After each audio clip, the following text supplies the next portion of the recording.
Unfortunate that Ethan and Naya won't be joining us today. Yeah, I don't even know why Ethan didn't join. I can't say his name apparently. Apparently.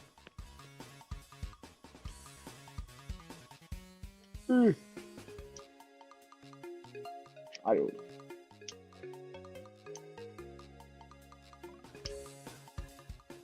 No.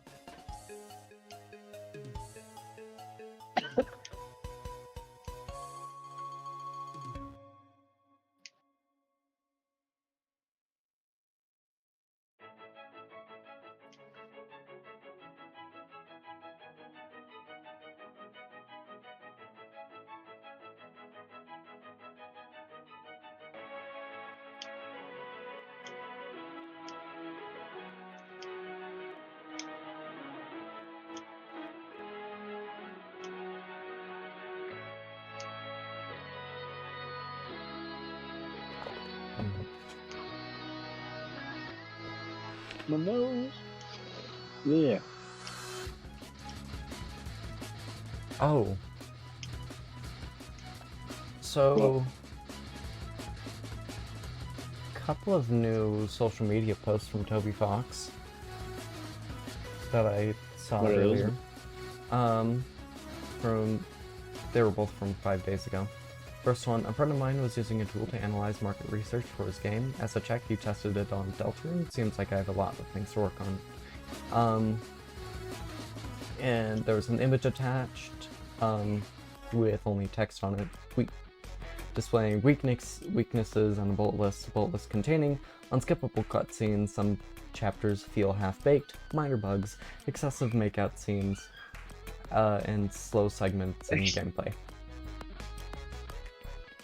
Excessive makeout scenes. I'm sorry, but I missed everything else you said after that because it just caught me off guard. Yeah, slow segments in gameplay was the last one. And then the other one being, we'll receive the first draft of the Japanese translation of Chapter 5 next week. Meanwhile, we've been polishing the game and doing some preliminary bug testing on PC. Heavy bug testing across every console will happen when the Japanese translation is done. Yeah, he wasn't kidding when he said he was going to release like sometime after the midway through this year. Oh, that reminded me, speaking of releases somewhat soon, but not confirmed yet, for Layer 8 Ultra Kill. Yeah. Hikita has stated that every single aspect of 8-1, 8-2, and 8-3 is fully donezo completed. The literal last thing left is 8-4. Nice. So yeah, we should be expecting Ultra Kill to be getting an update decently soon. Sometime this year. Yeah. By the sounds of it. And probably roughly a month. A month? Yeah, a month. Because essentially in his previous news update, what he said was, I would like to say January, but if I say January, it won't be in January. I would also like to say February, but if I said that, it also won't be in February. Which means he in his personal opinion, he's getting close to finishing. So we're gonna be seeing it decently soon. Hopefully. Yeah, hopefully. Yeah. I'm saying next month. I'm saying we're probably gonna be getting Layer 8 in March. That one. hello, people that don't exist. Because we are a small streaming channel with hardly any followers. Some pretty cool followers, though, if you ask me. Yeah. Uh, I don't want to check right now, but I don't know how many people are actually following the Twitch channel.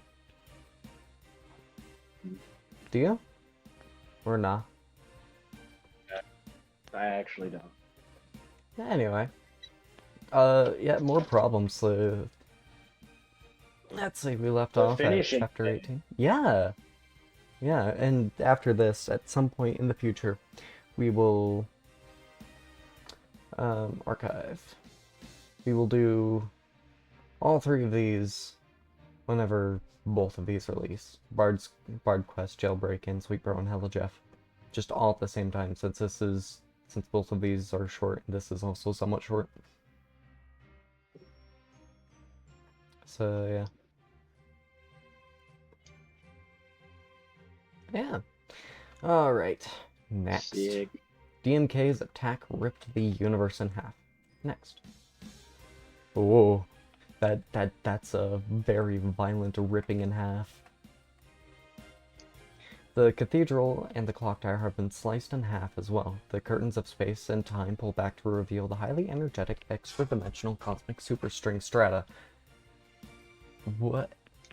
Okay, I guess. Though the blast missed the ship entirely, the steering wheel has also been mysteriously bisected. Comb report? The next two combs are complete. They appear to be a couple of doozies. Fill HD and NB suckle receptacles. Nice. Suckle carafe. Comb rave. Suckle, Ramekins?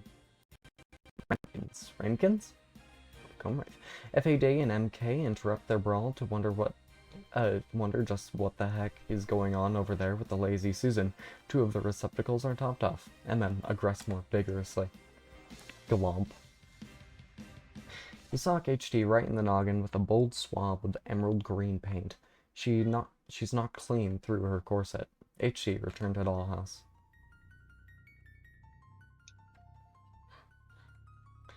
HD comb rave, rolling thunder. Oh. Next. Wow. Paint. Woo. Next. And this is some really top-notch animation for Problem Sleuth. Next. NB, chain attack. Okay. NB chains her comb rave after HD's attack. Together, they initiate their dual rave maneuver. Cauterize sisters. NB, comb rave, highly flammable case of the vapors. Whoa. Next.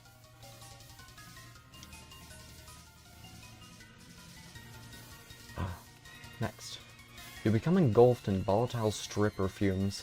You do declare you're feeling a bit lightheaded and warm under the blouse. Oh no. Next. Hehehe.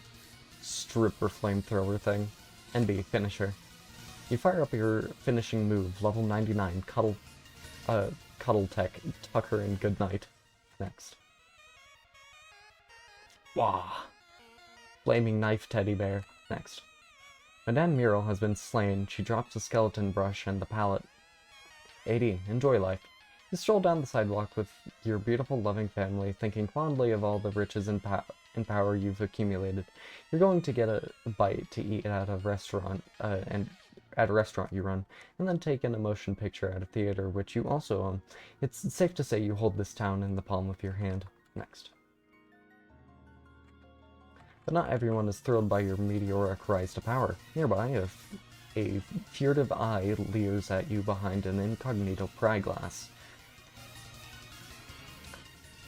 Sure. GPI, Deus Ex Swing Machina. Your wondrous creation has been desecrated. You simply will not tolerate this. Next. You pluck the ham needle from its foundation in the bouquet Boucher district. One of the two. I don't know how it's actually pronounced. I've never known this entire time. It's all been a facade. With divine powers, you elongate the fan cord considerably. Next. You affix the meat-based landmark to your trusty sewing machine. Sewing machina. You hold the fabric of space-time to assess the damage. My, this is what happens when you allow hooligans to a roughhouse in your universe. Yeah, that tends to happen. GPI, sew universe back together. Next. Oh. Yay, it worked. And rather successfully. The breach has been mended. You put the ham needle back where it belongs. Very nice. Oh yeah, this is the room that... Okay. The structures repair themselves as well. The ship's wheel is mended. As the universe comes back together, the four heroes drift into the opposite gravitational field. FAD, wheeled machine gun against MK.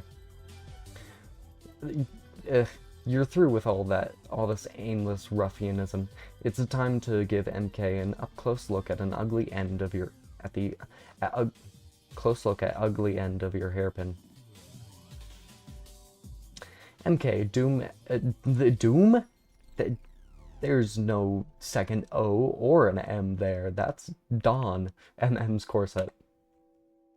Mobster Kingpin puts on the late Madame Muriel's stolen undergarment. The gravity brazier fits like a glove. It's almost a little too comfortable. You pull the mask drawstrings and boost your mask by a factor of 10. Oh god. FAD, fire. The bullets ricochet off MK's now massive, virtually immovable torso. A few of the suckle receptacles shattered. Oh god, there's honey everywhere. Next. The clock tower of Cartesian alignment finally strikes midnight. The toll can be heard throughout the cosmos. Next. Legitimate establishment. Speakeasy patrons hear the chime and know that it can only mean one thing. It's a witching hour and it's time to get your drink on. This is no dilemma. A spirited hootenanny will not address. The patrons wonder what has become of their beloved legitimate establishment. Next. A change takes place in the ship's wheel. Next. What's the... Whoa. HD, get brush and palette. You acquire the skeleton brush and the palette. You put your scale corset back on while you're at it. You've grown fond of its snug embrace. You hear a loud racket from the other room. You think it's probably a good idea just to leave it be. HD, paint keyholes on locks. You use the skeleton brush to paint keyholes to the locks with the appropriate paint colors. HD, unlock door. You use the skeleton key on the locks. Next. You are free to go up the stairs. Next. Nice. Death greets MM in the afterlife politely. He nervously pours a hot cup of tea. Yeah, I would be nervous too, considering she is the,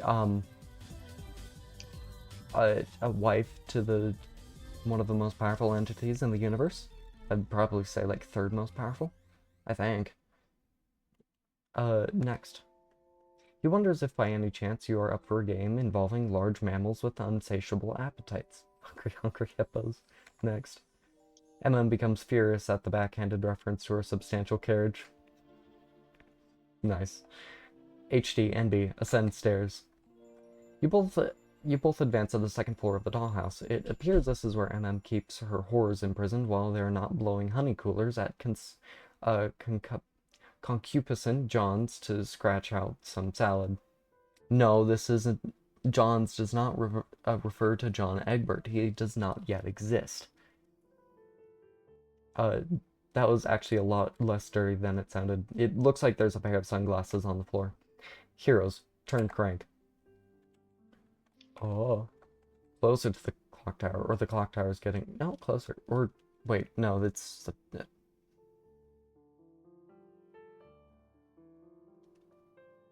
I think it's a... I think it's a viewing port, so it scales it... some sort of viewing apparatus. So like a viewport or like a telescope or something that makes it, and it's now looking larger, I think, if I remember correctly. The cathedral's viewport zooms in on the clock. You can now read the time quite clearly. Next. The chronoscope of axial conjugation extends from the cathedral's eye. Oh, yeah, it is a telescope. Next. You observe a change taking place in the wheel's viewport. You also notice that the ship has nearly swung all the way back around to a waiting ordinary DMK. If you're going to do something, you'd better do it fast. NB, retrieve sunglasses. You put Ben Stiller sunglasses in your inventory. You never know when you might need to look outrageously cool. You're right, you never know when you do. HD, NB, ascend stairs. You reach the attic. There is a switch on the wall that powers a line running up the chimney. PS, remove chronoscope from wheel. Oh. Next. You pry the scope from the central groove. The wheel becomes deactivated. Oh.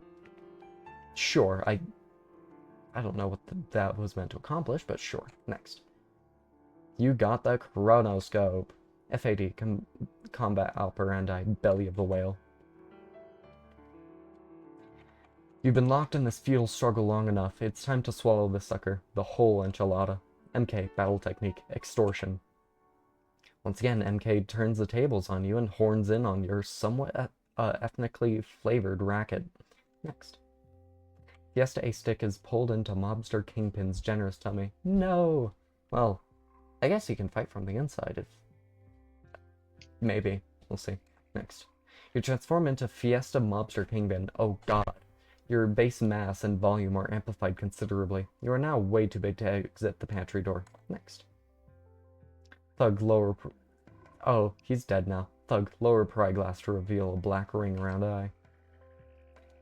He's seen enough. He gives a surely little nod to his accomplice. Next. Ace has been strutting around like he owns the town long enough. The thugs and their bean shooters have something to say about that, and that thing is dance between lead raindrops, you filthy rat. Next. Auto parry. You auto parry bullet directly in the gut, saving your dear sweet Sunhurst. Wifehurst, however, was not so lucky. You mutter something to death between sobs. It sounds something like, "We had a deal. We had a deal." Next. DMK's emotions have risen due to the gripping drama unfolding on top of his head. Now would really be an ideal time to inflict damage. 80. Sunhurst, become vigilante superheroes out of grief. Your losses cause you to feel an all-consuming sense of vengeance. You feel like every superhero origin cliché is swirling around you at once. Amazing. FAD, punch death and snout to establish superiority. Alright, sure. That Mexican fellow over there seems awfully angry. Maybe you're just being paranoid, but he looks to be fixing to punch something. Yeah, and it's you, Death. So as not to upset him further by referencing his ethnicity, you casually push the pinata that was in plain view back into your games cupboard. You feel foolish for nearly recommending it as an activity. Next. Sunhurst becomes a Bathurst. You guess you should probably find some sort of costume too. Maybe something with a skull on it. I don't know. P.S. Give scope to PI. To save time, you lob the chronoscope to your incredibly slow ally. PI, attach scope to sniper rifle. Yeah, sure, that works. It fits your sextant perfectly. It will be a breeze faring the skies with this old-fashioned nautical navigation device. Speaking of which, you can see your ship through the scope. Next. A change takes place in the clock tower of Cartesian alignment. Next. Oh.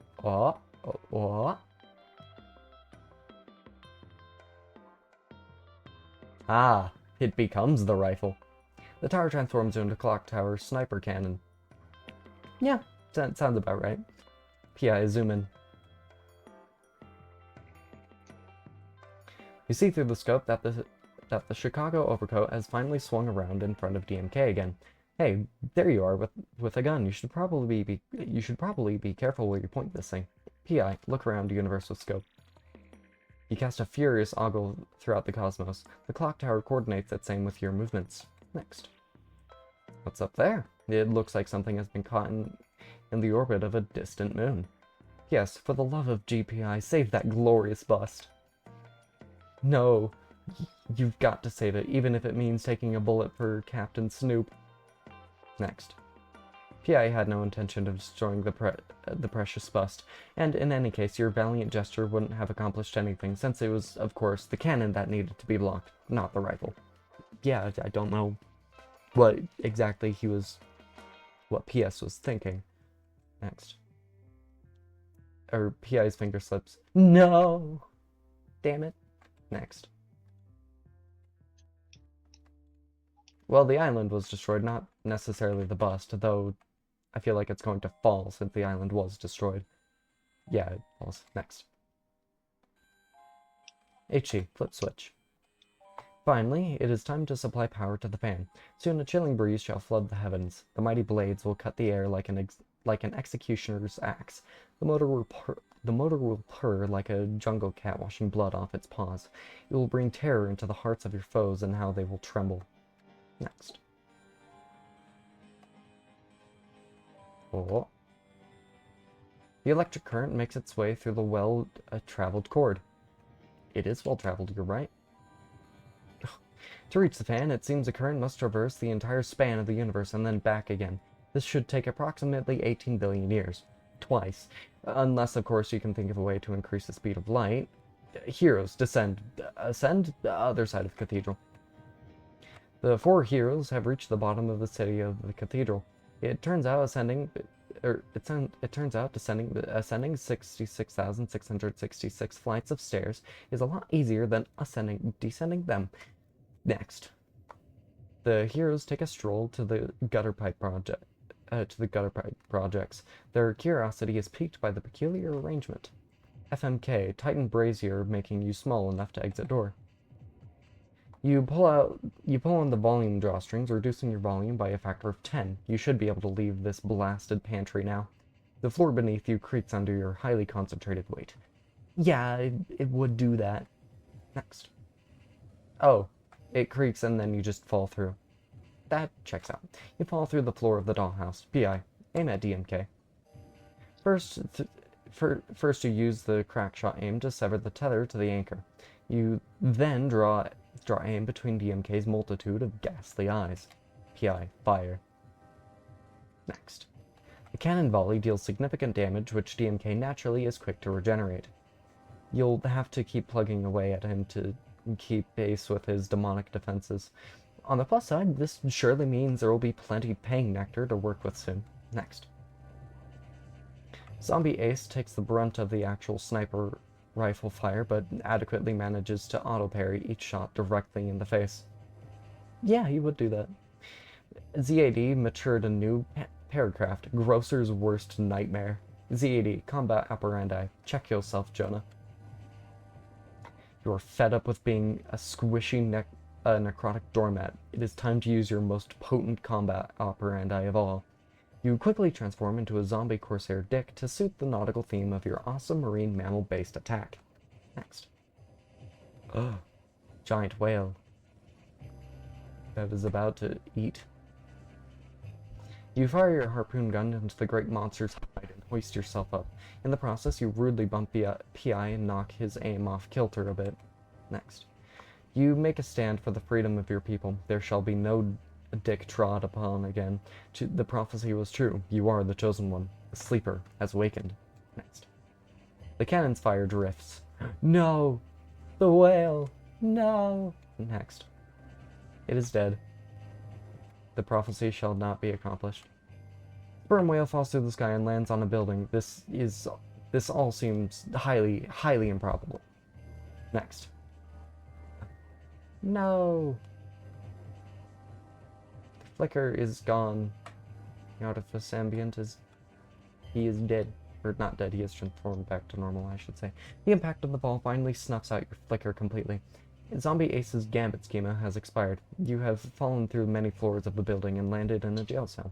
There is a friendly-looking man in the corner with an odd variety of possessions. He is likely completely sane. You look forward to becoming friends with him and working together to escape. Can't imagine what could possibly go wrong. What is this? Ah, a reference to Bard Quest or Jailbreak. 80. Become Punisher a stick. Your seething vengeance transforms you into a gritty, gun-toting vigilante. However, due to your abysmal imagination, this is the best costume you come up with. You draw a ridiculous-looking skull on front of your jacket with a dark stone, or maybe it was an old lump of dog shit. You're not really sure. You can't believe how shitty your guns are. This is extraordinarily unlikely that they work at all. Yeah, those are pretty shitty guns. 80. Bathurst, fight crime. You watch over the flaming ruins of your once great empire. You have nothing left. You are going to make them pay for this. DMK's emotions elevate. Nothing upsets him quite like the loss of a profitable empire empire of a white-collar crime. It's almost too much for him to bear. 80. Spin Wheel of Life. You consult the Wheel of Life to guide you on how to proceed with the outrageous ass-kicking that is sure to follow. However, the wheel narrowly misses the crime-fighting slot. It looks like you and your son will be headed west instead. That's life, you guess. Next. You purchase an ox and some goods like cured meats, whiskey, tobacco, and other essentials. You pack your supplies into your covered wagon. Your old life is over. You and Bathurst will be starting anew out on the open frontier. Heroes, enter gutter pipe. Gentlemen, aggress foppishly. As gentlemen, you feel strongly that when confronted with a dictatorial word, an energetic fist should be ready to resist. In fact, you have a great deal of thoughts on how a gentleman ought to behave. For instance, his nose should pant and his lip should curl. Additionally, his cheeks should flame and his brow should furl. His bosom should heave and his heart should glow. And last but not least, his fist be ever ready for a knockdown blow. I struggled surprisingly with that little poem there. FMK, Titan Brazier. Oh God. His mass has increased. His mass hasn't increased. Volume decreased. His density has increased. His mass hasn't. That's that. Disgusting. With the display of foppery, you show them how a real man should behave. Man's man. You tighten the drawstrings of your woman's undergarment. The great compactification causes an alteration of your biochemistry. FMK becomes dark matter of mobster kingpin. DMMK, just to make sure things get a little more confusing. Yep. Your mass increases by a factor of 10,000. Your volume is diminished by a factor of 100. Your increased density creates a strong gravitational field. Oh God. Next. The gravitational forces cause the dollhouse to shake. Next. Oh no. HD and NB fall to the room below with the whores. That's not how gravity works, but okay. Next. Next. 80. Go hunting. Because it wouldn't have just been the people that were gravitationally pulled. Boom. Okay. Pulled to him, it would be the entire house as well, and the things in it. Unsurprisingly, your shitty gun explodes. Next. It looks like you'll have to brave the frontier while short on supplies. Your dear Bathurst will have to go hungry another night. To compound your troubles, there is a river ahead. You face the eternal question. To cock or to ford? Great question. I don't know. I don't even know what either of those mean. And I'm the word guy. 80. Ford River. You decide a guy with this hard-boiled doesn't go messing around with totally unmanly things like cock. You boldly ford the treacherous ice-cold river. Next. Bathurst slips and falls into the river and is carried away by the current. No, Bathurst! It is a tragedy that we have lost such a great hero. Dear sweet precious Bathurst, there is nothing you can do to save him. Sad. Next. Bathurst has drowned. Next. DMK grieves at young Bathurst's passing. It is so sad. He is reaching a near critical spike in emotion. PI, keep up heavy shelling of DMK with that cannon. DMK continues to absorb the cannon fire. His regeneration keeps pace with the damage. I mean, he is taking some amount of damage. I mean, previously when he started, he was at full health, so he is taking some damage, and with the increase in emotion, he is taking even more damage. Next. The wicked salvo is releasing a massive deluge of pang nectar. The busy bees work tirelessly to gather it up. The next, and second to final comb is well on its way to completion. Meanwhile, in the afterlife... yes, Pinata. 80, lament life. Your oxen have died, and you've long since consumed their remains. You are out of supplies, you have burned your wagon for warmth. You nurse the opening of your jug of whiskey for any few precious drops that may remain. Next. With no earthly possessions left, you resort to wandering the wilderness. As you trudge through a smelly swamp, you contemplate the harrowing abyss of despair that is your life. It is more than you can bear. Yeah, Bard Quest. Yeah, that takes us to Bard Quest. Next. Weakened by starvation and grief, you crawl to a tree stump and collapse. A peculiar aura of misery surrounds the stump. You are too depressed to give it much thought. You are at the end of your rope. Your days of success and happiness are a distant memory. You are a husk of a man. Tree stump? Jailbreak. Get it. AD. Dig up stump. For some reason, using your last ounce of strength, you are compelled to dig up the stump. You find a gun buried beneath. There is only one thing left for you to do. Next. Suicide. Not great, but oh well. I mean, there is an afterlife. So is he like double dead now since he was playing a game with death since he was dead, so now he's dead again and he's double dead? Question mark. Next. The tragedy is all DMK can stand. He suffers an emotional breakdown, maturing a new sorrow tech, level 76, dramaturgical catharsis. Combat status. The bees have completed the next impetus comb. The penultimate comb drips with a particularly rich honey. It is a real whopper of a comb, dwarfing its predecessors. Well, of course. All of the combs dwarf their predecessors. They're all bigger than the next. Next. A-Stick's game of life has ended. Was it all an illusion? An entire lifetime spent on the top of a table, on top of a hat, in the blink of an eye? Your oh wait, he wasn't dead. Right. He was just on top of a hat.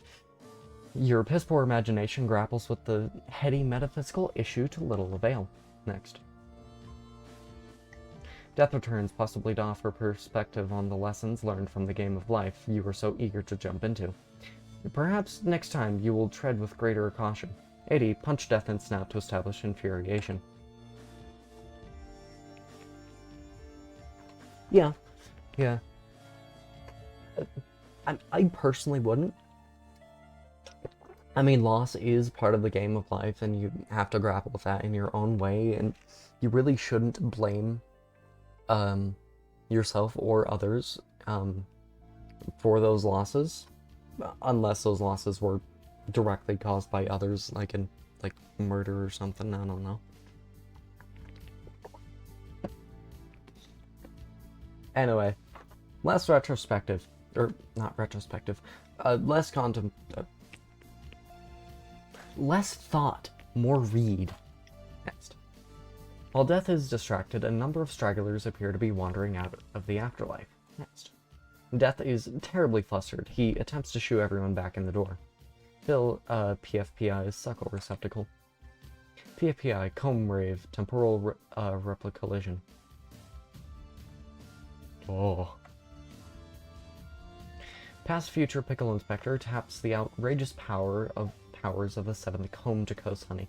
It is so potent he only requires half the receptacle for a rare half-rave maneuver. Large hadron part pickle acceleration. The rest of the honey remains mysteriously for later consumption. PFPI spots a huge floating traffic light portals, which everyone seems to have forgotten about. Splits them into two distinct closed circuits. Next. The part pickle accelerates himself through one half of a makeshift collider. Next. PFPI approaches the speed of light, which unfortunately for the fan still remains at its unchanged constant value. Next. Future pickle inspector finally appears from the past, conveniently in the midst of the second collider. FFPI, comb rave, temporal replica collision.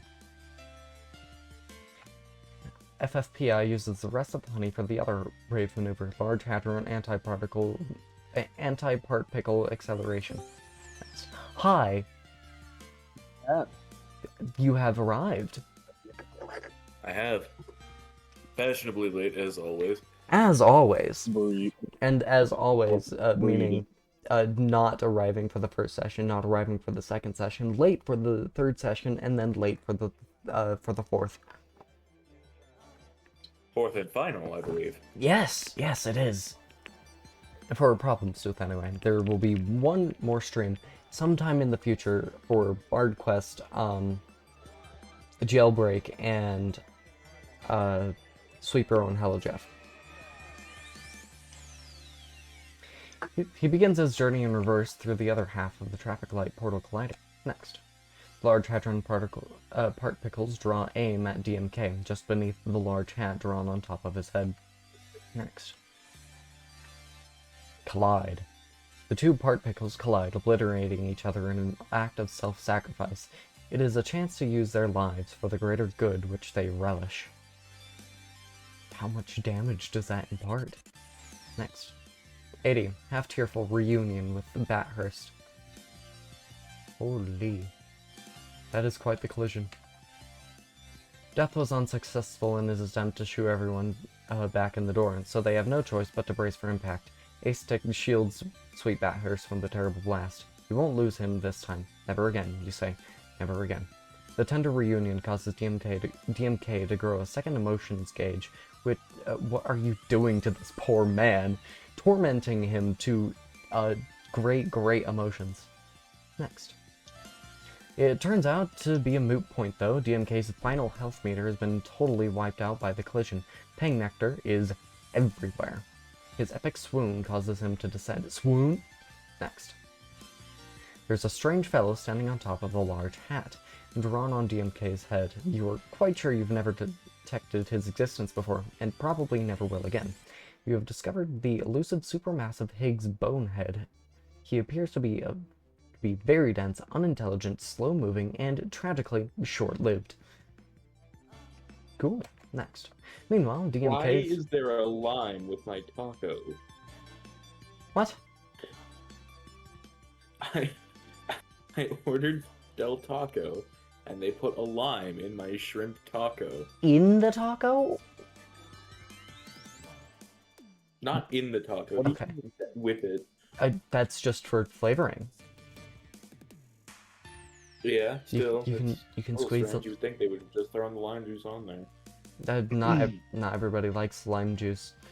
Plus, also, Oh, that's what you said. I'm a fucking idiot. For a second, I've been sitting here for like a minute, thinking you said they put a line in your taco. I'm like, what the fuck do you mean they put a line in your taco? yeah. What does that mean? Originally, I thought it was line 2, not lime. Well, I am a little sick. Enunciate. Meanwhile, DMK's nether regional vulnerable blooms again, exposing his weak spot. PI. Snipe weak spot. This is some amazing music right now for this set of circumstances.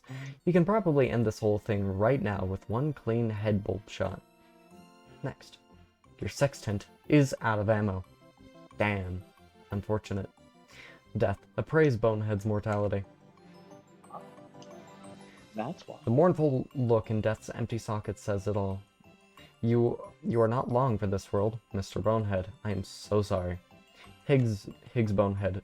Target weak spot with a kamikaze attack. The Bonehead knows what he must do. He flings his tremendous girth bulbward. PI. Give PS chronoscope. What? Are you laughing at a bulbward? Yes. Yeah. No, I'm laughing at tremendous girth. Is there something wrong with me laughing at tremendous girth? No, there's nothing wrong Tremendous with girth you is laughing very at tremendous funny. girth. It is very funny. PI, give PS chronoscope. In the moment of quick thinking, you realize Problem Sleuth will need the scope to reactivate the wheel and turn the universe. PS plugs the scope into the wheel. Next. Death convinces everyone to go back inside so they all don't go flying off the top of the hat. His persistent badgering pays off. They finally listen to reason. As they should. As they should. P.S. Turn wheel. You flip the universe, reversing the bonehead's course directly toward the bulb. But wait, something is happening. Next. It is too late. The bonehead's life has expired. He dissipates into a soup of constituent part pickles, which can dissipate into nothing. Which then dissipate into nothing, not can. What am I, illiterate? The bonehead has been slain. Good night, sweet bonehead. P.S. Throw your hat down and... You are determined not to let this opportunity slip by. You are just way too hard-boiled to be deterred by the setback. With decisive action, you issue a command to your shipmate. P.I. Go pick up huge barrel. Pickle I thought you were Inspector... going to stop at hard, not go to boiled. You are incredibly hard. Pickle Inspector begins his dogged trek toward... Pickle Inspector? Yeah, Pickle Inspector. That's his name. It's been his name the entire time. A dog trek towards the barrel. The voyage should take several days on account of P.I.'s Frankenstein slowness. P.S. throws down his hat in disgust. Heroes aggress DMMK. Wow. They are aggressing. Next. More aggressing. Egg. Next. Did he just... No, he's incredibly dense, so it just got sucked into him, I think. Maybe he absorbed it? I don't know. HD, NB, the horrors, aggress DMMK. Hysterical dame and nervous broad leaders and liberators of all prostitutes command their loyal whores to prepare for battle. The whores comply swiftly. Your party is now accompanied by a harlot ranger, a trollop thief, a strumpet priestess, and strumpet priestess. Nice. Next. You are having a hard time inflicting any damage on DMMK, who is shielded by a strong gravitational field. It seems to be absorbing everything you throw at it, including lashes of paint and scalding flames. That's not how gravity works. Oh well. Next.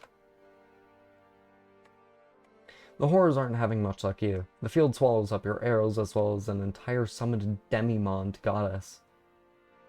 The trollop thief attempts to steal from DMMK. She steals nothing, but loses 117 spondylux in the process. P.I. Check ripeness. You examine your schema, Pumpkin. It is looking awfully pungent. This is unsurprising since it's almost February and you should have taken it off your porch months ago. P.I.'s Gambit schema. It's mere moments from expiring. Next. It has been almost an hour. P.I. has ventured several feet across the deck. He seems quite pleased with his progress. Even the vulnerable is getting a little impatient. He has half a mind to close back up if something doesn't happen soon. He checks his watch. It's almost 1 a.m. The witching hour has nearly expired. Meanwhile, in the speakeasy, the patrons of the speakeasy have put the witching hour to good use. They have imbibed heavily... What was that Discord notification? No. Yes.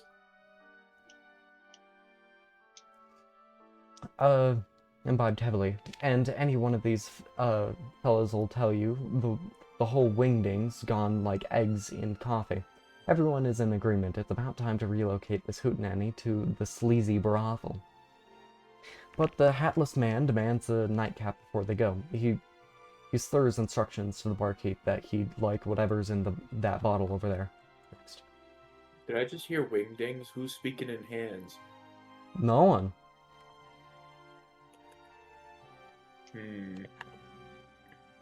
No one. It's just an expression, I think. The barkeep wonders if the man is sure about that, and ventures that perhaps he's had enough tonight. The man assures him of the contrary with a red-faced rebuttal. The hatless man obtains the ink of squid pro quo. Amazing pun there, hussy. Amazing. Patrons head to brothel. They head for the studio, but the madame does not appear to be around. Maybe she's in the dollhouse tending to her ladies? Yeah. Patrons enter dollhouse. There's nothing in here but a huge hole in the floor. There are powerful gravitational forces emanating from the hole, and none of the patrons are in any condition to maintain their balance. Yeah, sounds about right. Next. Gentlemen, aggress DMMK. The gentleman aggress with this uncouth ruffian with the sort of tactics that strike their fancy at the moment by waging stiff contest through a series of old-timey childhood games. The dapper swain makes a smashing play with his rubber ball, and announces the triumph by bellowing horse before carriage, as is the only proper way. However, before he can scoop the jacks up, they vanish into the field. The Trillish Toff is having a devil of a time with the match of stickball. His ball bounces into the field as well, never to be recovered. Next. The mannerly highbrow bustles onto the stage with a spirited game of hoop and stick. He was but a lad when he last played the activity. The activity has him feeling youthful and invigorated, free as a swollen-breasted popinjay. Highbrow, level 4 hoop tech, DMMK, Katamari ball. Okay. The highbrow blithely rolls DMMK around Katamari style, gathering lesser debris lying around, such as melons, arrows, coins, and bits of eggshell. Katamari down. Let's see. Is this a? It's a game for the PS2. Next. The balls. What? Burnout Revenge for the PS2. Burnout Revenge. PS2. The ball soon accumulates every character under the dollhouse. The highbrow, unsurprisingly, is absorbed by his own ball. DMMK, Titan drawstrings. Oh no. Even denser? DMMK is livid about the lack of respect he's being shown. A top mob boss just ain't cut out for this sort of treatment, you see? He reduces his volume again, and cranks his mass up by a factor of 1 billion. Ugh. Next. Okay, his mass stays... His mass stays the same, but his density increases. They are two different things. Comb report. Professor B oversees the mammoth undertaking of filling the final comb. Vast quantities of pang nectar were generated from the previous attack. The workers scrambled to keep pace. Next. It is the mother of all combs. The professor hopes you know what you are doing. I do not. I'm merely just reading. Fan report. The electric current is still taking its sweet time. It has barely even begun to make its journey across the universe. And it sure looks like that useless deity over there couldn't give a shit. Yeah, they really couldn't. Pickle report. Pickle Inspector isn't faring much better with his blasted Frankenstein slowness. He almost seems as slow as the lousy, stupid speed of light. Next. You put your resolve hat back on, which, conveniently, is the same hat as your normal hat. This is not a good time for Frankenstein slowness, you mutter.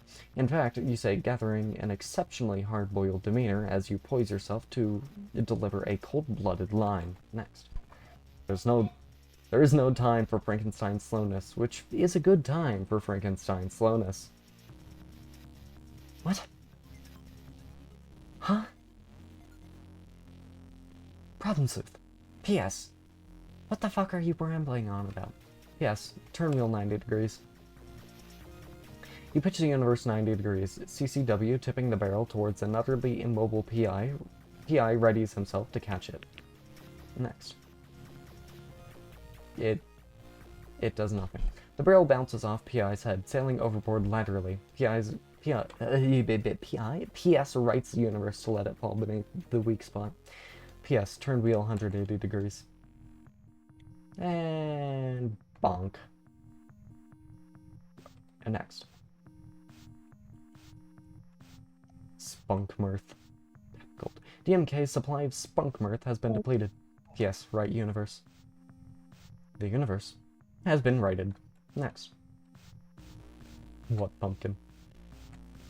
Pickle Inspector's Gambit schema has expired, along with the ripeness of the schema pumpkin, which may or may not have ever existed. DMMK. Ascend descend into the game of life. Oh, next. The force of entry has caused the orbiting mob of characters to disperse throughout the game. DMMK is nowhere to be found. I think he's too small for that.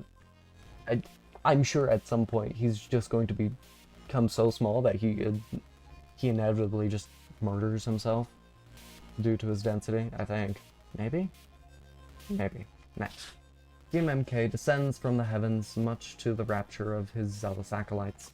They herald the messianic arrival of their beloved mob boss. They have kept his empire well, and he is pleased. Everyone, exit life. There isn't much for you to do in this stupid board game, so we all decide to leave. Next. Meanwhile, in the afterlife, everyone hears a lot of commotion outside the door. Everyone decides to go check it out with brazen disregard for Death's polite request that they stay put. Death throws down his hat in disappointment. He really must remember to invest in stronger security measures for the afterlife. Security measures. Oh.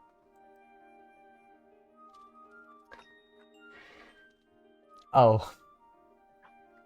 Lovely. Everyone, exit afterlife. Everyone's here, I guess. Next. The vulnerable has closed. DMK makes his ominous final descent. Hatless man, drink ink of squid pro quo. The man is delighted that the hootenanny continues into the night with all these new faces on top of this peculiar flat surface, whatever it is. He slurs drunken tidings of merriment to this effect, remarking how he's just so happy to see all these wonderful people. He readies his bottle for a celebratory swig. Next. Oh. Hysterical dame swats a bottle of ink away from the foolish drunkard. Thugs, prostrate thyself before Savior. The thugs buckle their knees and cast their unworthy torsos sidewalkward, whether it is on account of submission or the strong gravitational forces. It is difficult to say. Perhaps in this mobster gravitation-based cult there is no difference. DMMK. Tighten drawstrings yet again. Oh. Gravity brazier.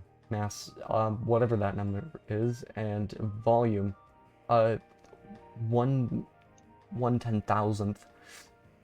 You give them a good tug this time, lowering their volume and jacking up your mass to a factor of a million, roughly the weight of an Earth-sized planet. Next. Dark Matter Mobster Kingpin has slipped under his short shield radius and collapsed to become Black Hole Mobster Kingpin. Nothing can escape his gravitational pull, not even light, no matter how slowly and steadily it attempts to crawl out of his gravity well. Next. Death, greet new visitors. You have become so frazzled by people coming and going, you completely forgot to have some tea prepared for your new guests. It seems all the imaginary pickle inspectors have finally caught up with each other in the afterlife. Death, beg visitors to stay.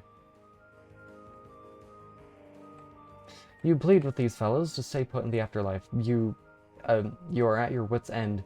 You will do anything. The gentlemen agree amicably to retain where they are. The gray fellow appears to be way too large and unintelligent to leave anyway. A whale. Next. The madame, who appears not to have left with the others, gives her assurance as well.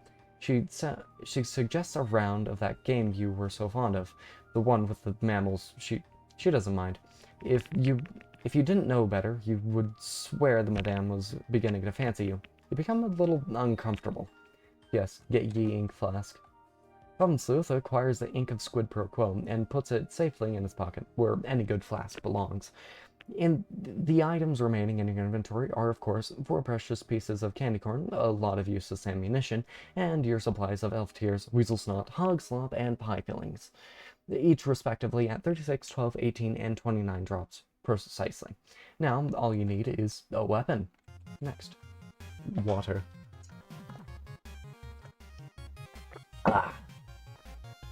The gravitational pull of BHMK is unstoppable.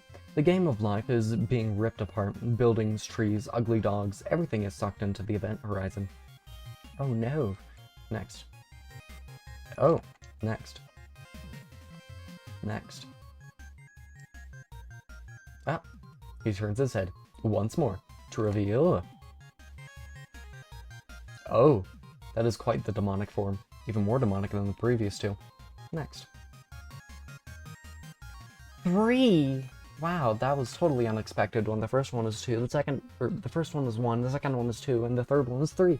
Who would have guessed? Not me, totally not.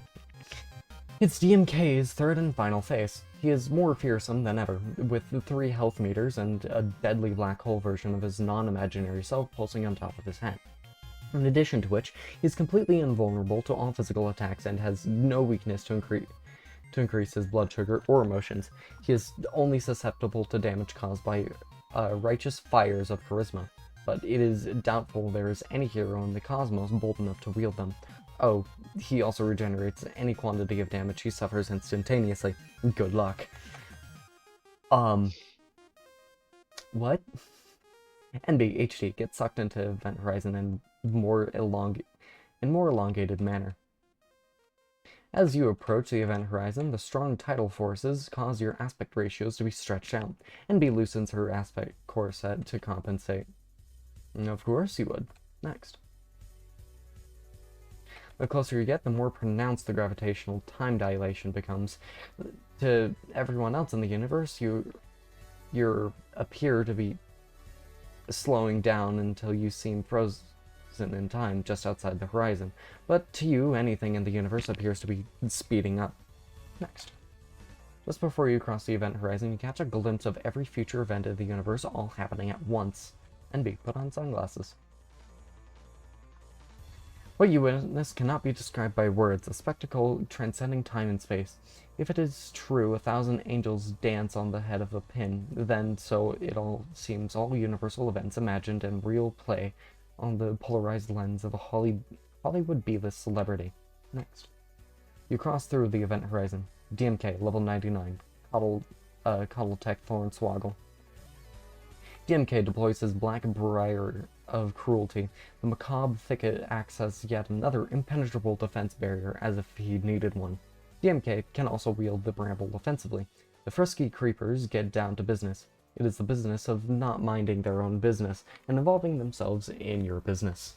Next.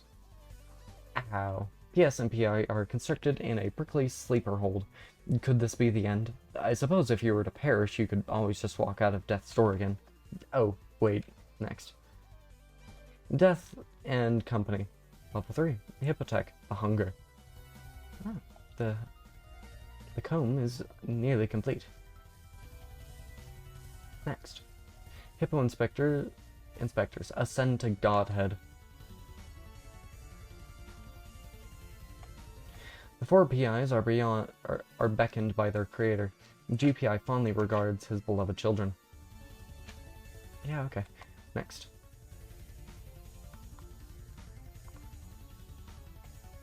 GPI has a specific task for the 4 of you. Naturally, you are all eager to do his divine bidding.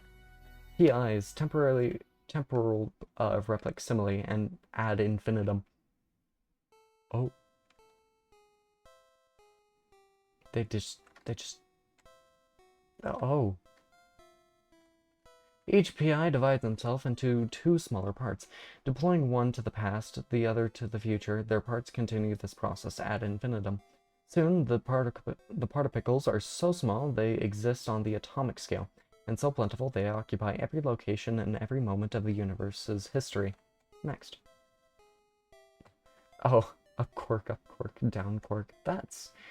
up quark, down quark. Which one is that? Is that a... Balls. I can't remember which one that is.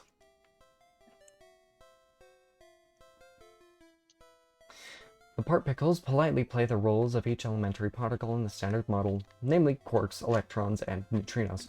Their forces are propagated by different sorts of lumbering boneheads, including photons, gluons, which lazily shuffle along at the speed of light. The many particle/energy interactions have even created some morons and Moron neutrinos. Sadly, their lifespans are rather short and they undergo the process of Moron decay. Next.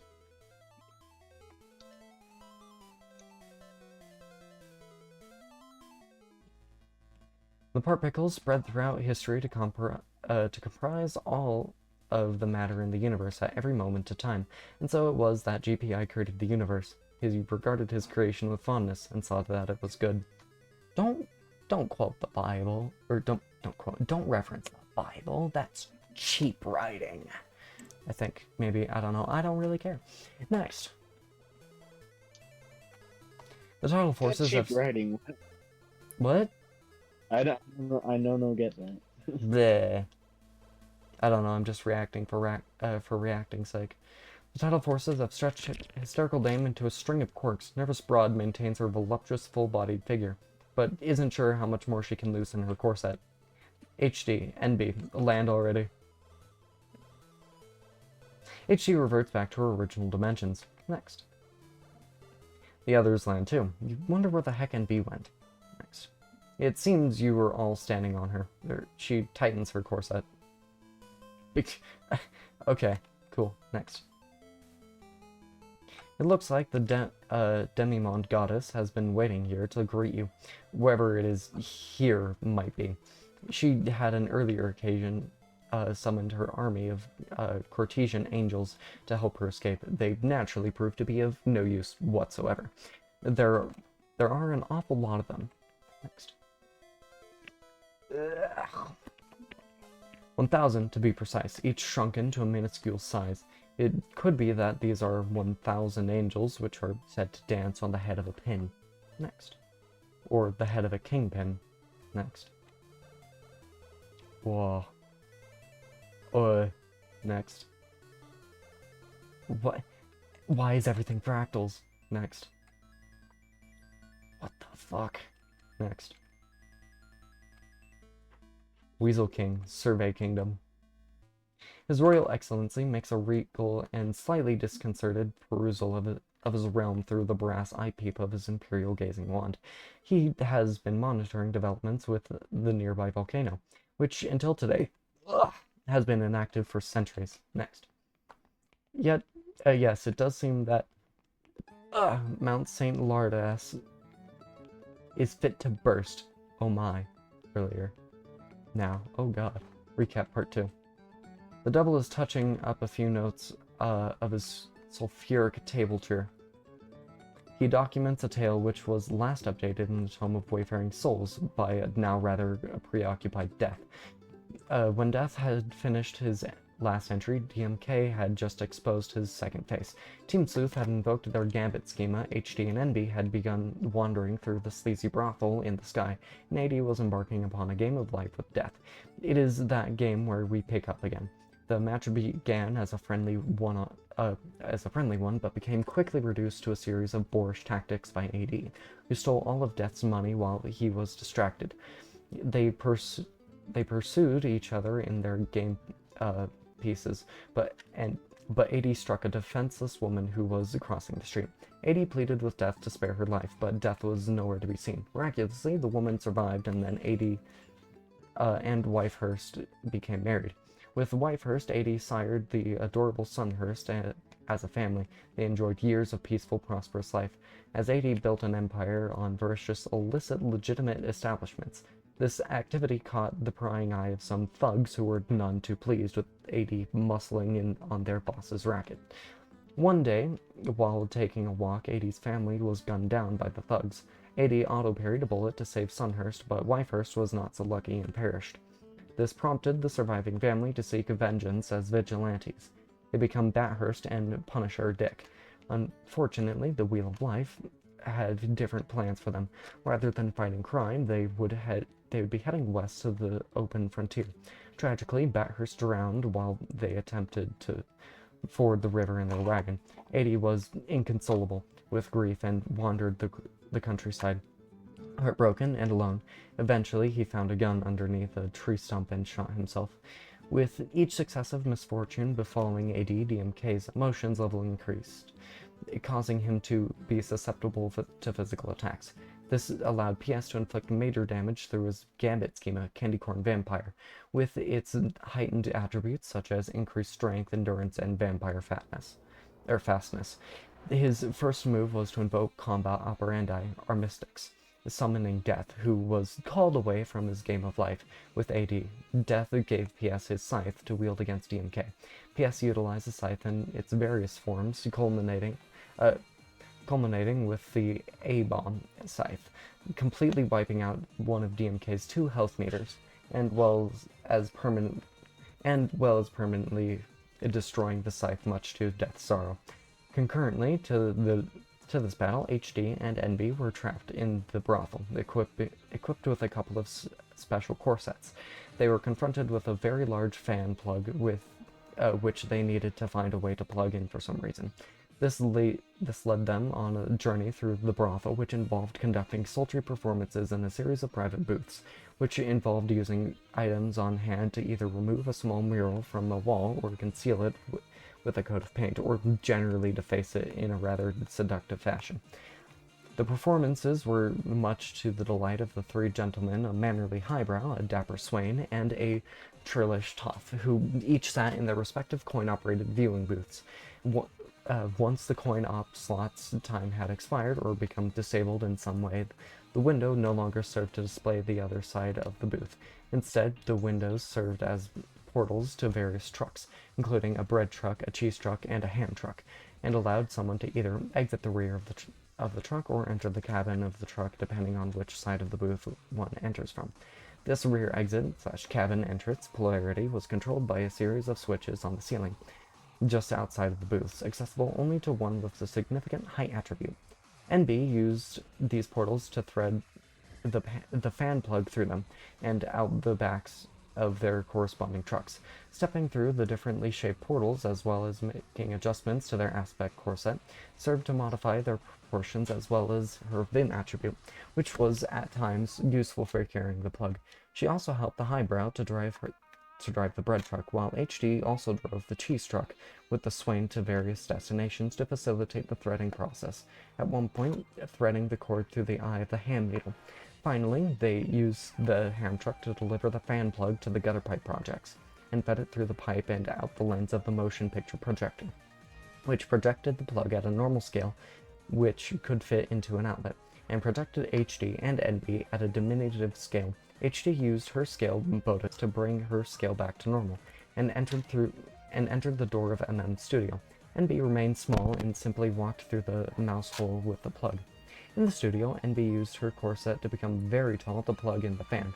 The outlet, however, supplied no power, since it was controlled by a switch in the dollhouse attic. HD encountered an enraged NB, then entered the foyer of the dollhouse, and then entered the studio from the other side.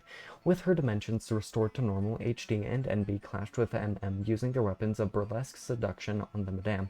Meanwhile, FAD had grown tired of the struggle with DMK and decided to go mess up MK's fort directly. He rode it like a mechanical bull and promptly crushed it with his impressive weight attribute. This sparked a wild chase through the greater facility, sending them down the dumbwaiter shaft into the speakeasy, crashing through the speakeasy floor, into the speakeasy again while shattering an oboe, and out the exit and into MK's legitimate establishment. They exited this establishment to find themselves on Horror Island with a view of the clock tower of Cartesian alignment, whose hands crept toward the strike of the witching hour. Speakeasy patrons loitered in a crowd while DMK tried to blend in by swapping hats with a nearby gentleman. FAD eventually discovered him in the process of thefting a top hat from a man, leaving him hatless. The two entered the sleazy brothel through the theater and fought their way through MM's studio, where HD, NB, and MM were just about to clash. They fought their way through the dollhouse foyer and then into the pantry, where they continued the struggle by the Lazy Susan of Endowment. Meanwhile, the following tangential events transpired. On the deck of the Chicago Overcoat, PI inched toward a large anchor hampered by his Frankenstein slowness. At the behest of PS earlier, 4 heroes from the kingdoms climbed the 66,666 levels in the Cathedral of Synthetic Ascension, besting foes along the way. The dapper swain found his foot through the found his foot. Where's foot in that sentence? Oh, wait, it's in the line below. That's where it is. The dapper swain found his way through the projector and was crushed by MK's careless foot. He recovered through, though, to give a valiant peeping effort through his personal cochlear lens. Eventually, all three gentlemen would end up in MM's studio in a diminutive state. After suffering a series of attacks, MM retreated into the dollhouse foyer.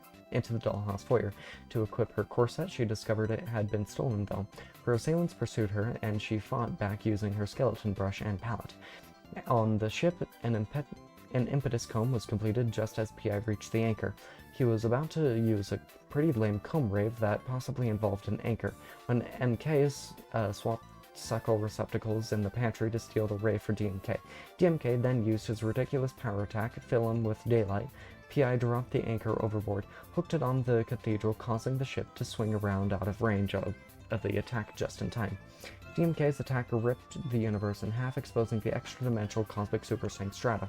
Meanwhile, the four heroes reached the top of the cathedral, which he also split in half, and they remained suspended in the middle. GPI, seeing his creation in peril, was spurred to rare action to repair the damage.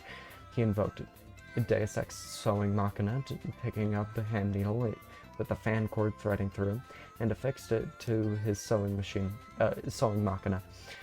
He sewed his creation back together, stretching the cord across the entire length of the universe and depositing the hand needle back where it was. The four heroes, having floated to the other side of the cathedral, together turned a crank which caused the cathedral's eye to zoom into the face of the clock tower, which was at the strike of midnight, locally known as the witching hour. This revealed the very large chronoscope of axial conjugation, extending from the eye, pointing at the distant clock. At the strike of the witching hour, PS, who was manning the ship's wheel, noticed that the wheel in fact served as the viewport from the clock's vantage. He simply reached into the wheel, reached across the great void of space, and plucked the chronoscope from the cathedral, and pulled it out of the wheel as a normal-sized telescope, deactivating the wheel in the process. He threw the chronoscope to a highly immobile PI, who then affixed the scope to his entire sniper rifle, which caused the clock tower to transform into a clock tower sniper cannon, a weapon operated from afar by the sniper rifle itself. He used the cannon to deal a great deal of damage to DMK, all of which was rapidly regenerated, but this salvo over time released enough Pang Nectar to produce three very large impetus combs, the three biggest ones dwarfed only by the eighth and final comb yet to be prepared. The three combs were applied to the following characters and their corresponding comb raves. HD, Comb Rave Rolling Thunder. NB, Comb Rave Highly Flammable Case of the Vapors. PFPI, FFPI, Comb Rave Temporal Replica Collision. The first two were used in tandem in the final stand versus MM, completely defeating her. She wound up in the afterlife, where she and the others would be cajoled by death to play a variety of games. Other characters would arrive in the afterlife in this manner over the greater course of events, including Wifehurst and Bathurst, who died in the game of life as previously described. Also winding up in the afterlife would be FAD, when during his scuffle in the pantry, MK swallowed him whole by reversing his belly of the whale attack on him through the method of extortion. This caused MK to absorb FAD's essence and become FMK, a much larger, heavier version of himself. It had also become apparent that MK was the one who stole MM's corset, the gravity brazier, as he was wearing it at the time of his incident. To restore his former size, he simply pulled on the volume drawstrings to decrease his volume. This concentrated his weight to a smaller patch on the floor, which he caused to collapse and fall through. He landed underneath the dollhouse table, beneath which the three diminutively sized gentlemen had gathered.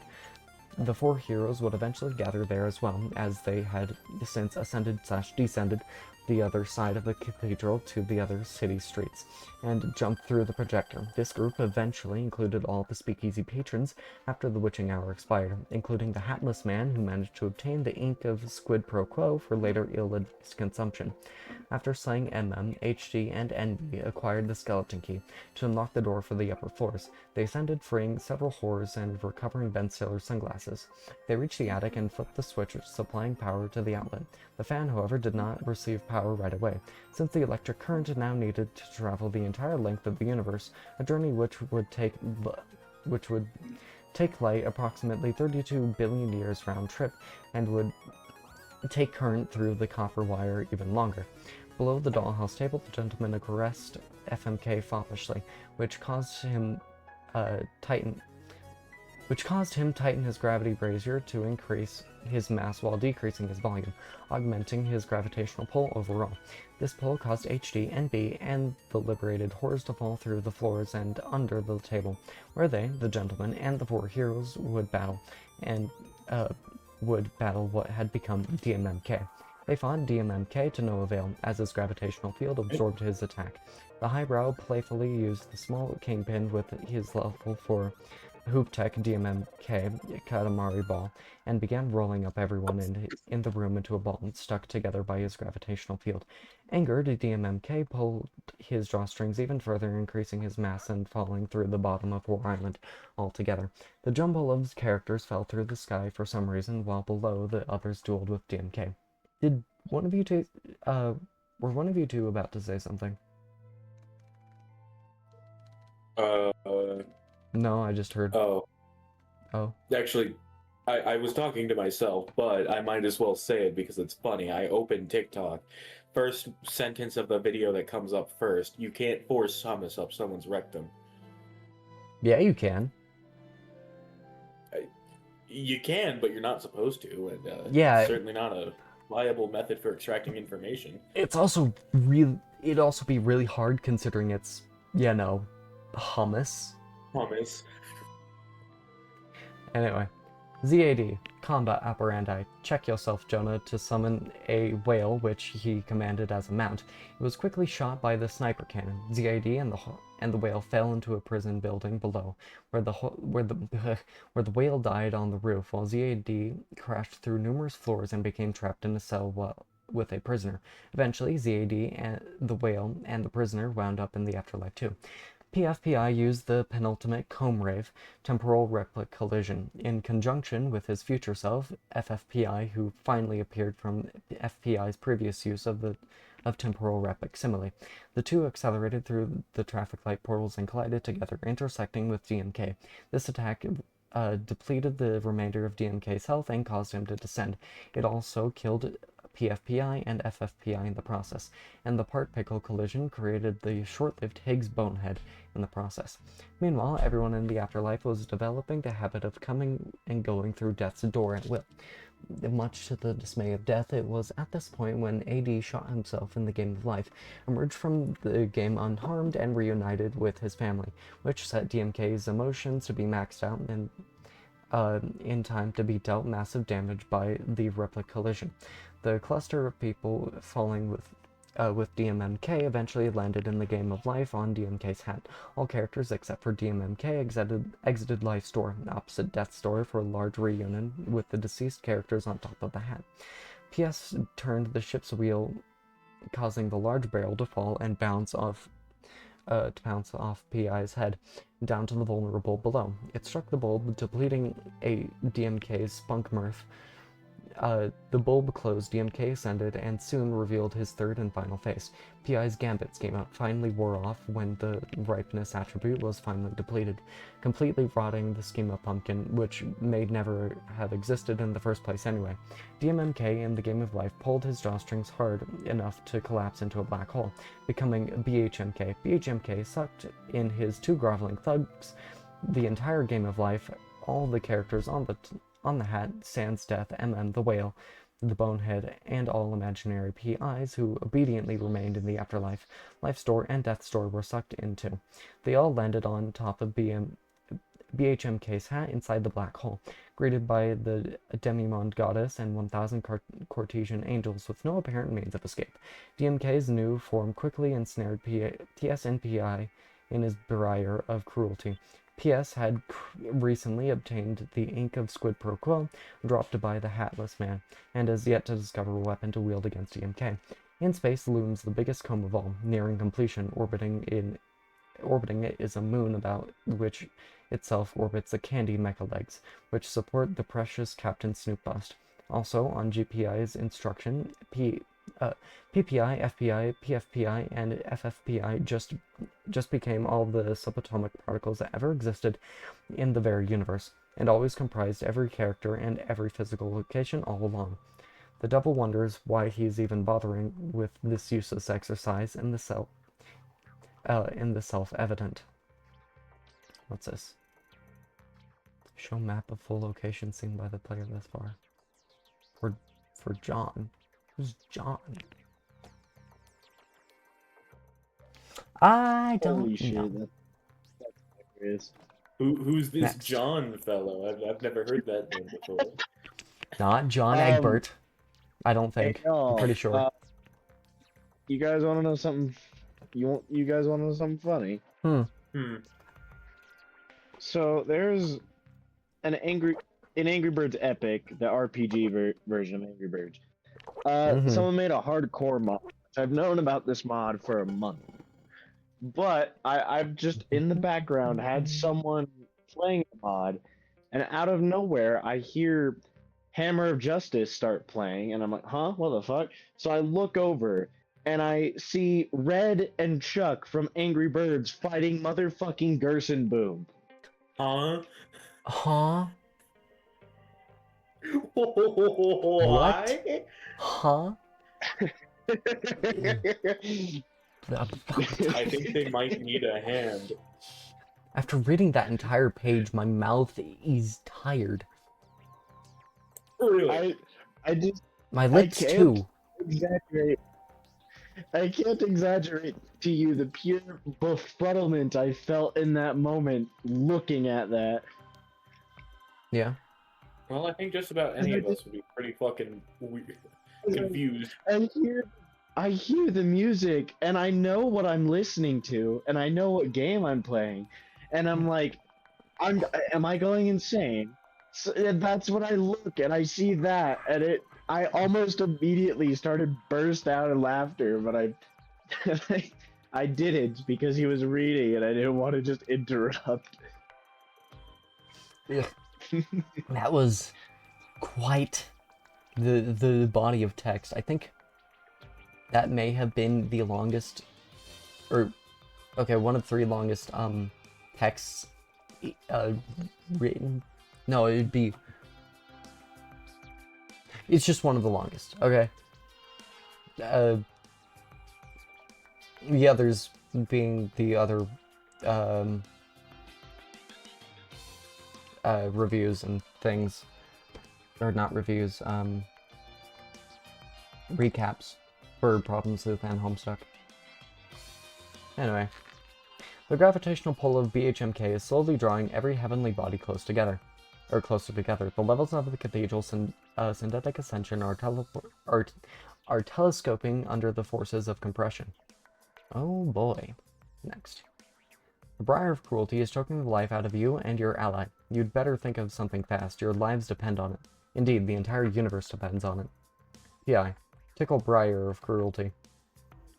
You retrieved the tech tricks of the Arbiter. You were granted as a boon from the Weasel King a while ago to duel with death. You had since stowed it in your hat for safekeeping.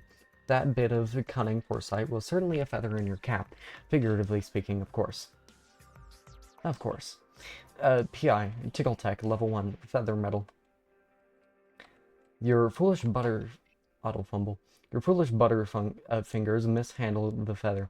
You probably should have spent more time leveling up your Tickle Tech first. Probably.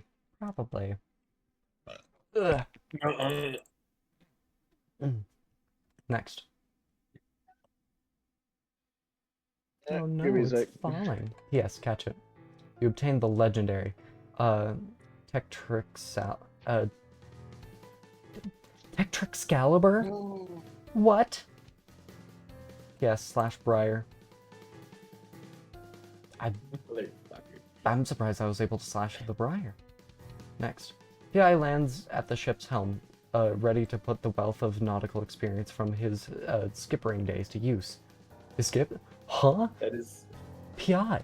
That is the one legendary Joker that is entirely counterintuitive to the build I'm trying to fucking play. He's playing Bellatrum, but PI? You have nautical experience? Interesting. Next. I'm not playing Balatro, you're playing Balatro.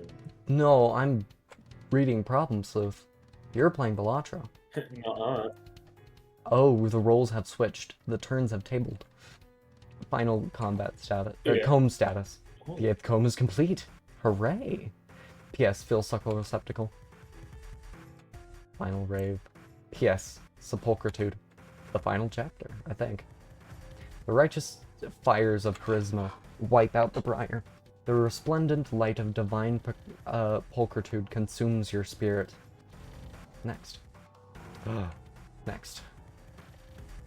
P.S. Righteous aggression. It's not gonna work. You have to,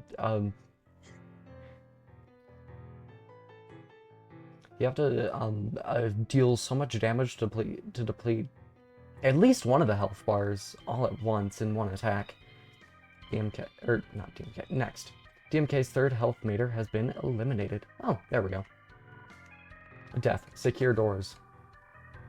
With everyone distracted by the spectacle overhead, you'd think now would be a good time to lodge a contrabrass clarinet between the doors of life and death. You're tired of letting so many wayfaring souls slip through your bony fingers. Next. Oh. Oh well.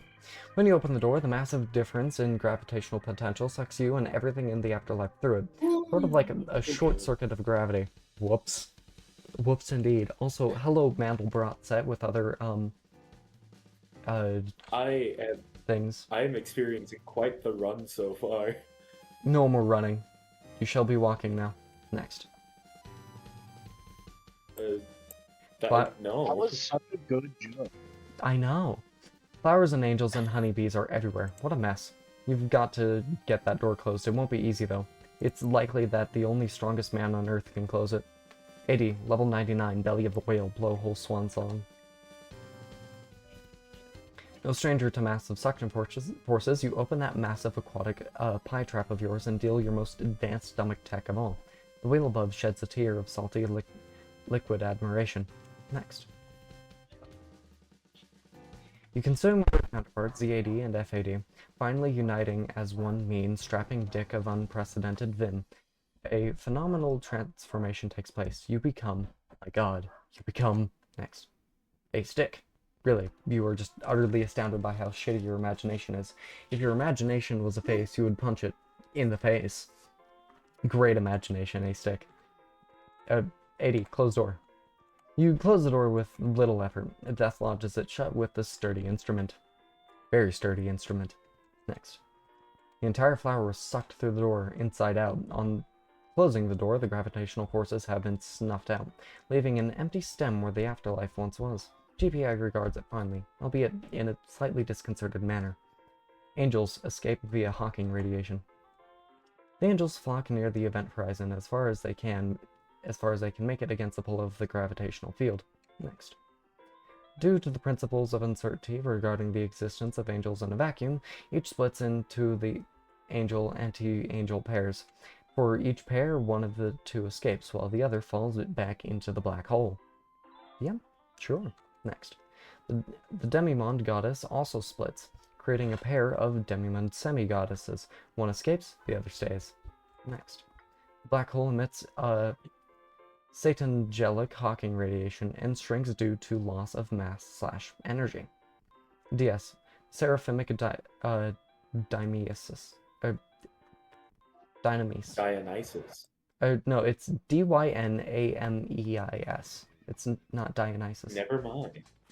That is not Dionysus. Dynamis? Dynamis? I don't know. Something. Cherubim's or Cherubim's Rush. Yeah, I think that's how that's pronounced. The Demimonde semi-goddess commands her army to throw everything it's got at the unholy demon head. Next. The angels and anti-angels that remained in the black hole settle back down on the hat.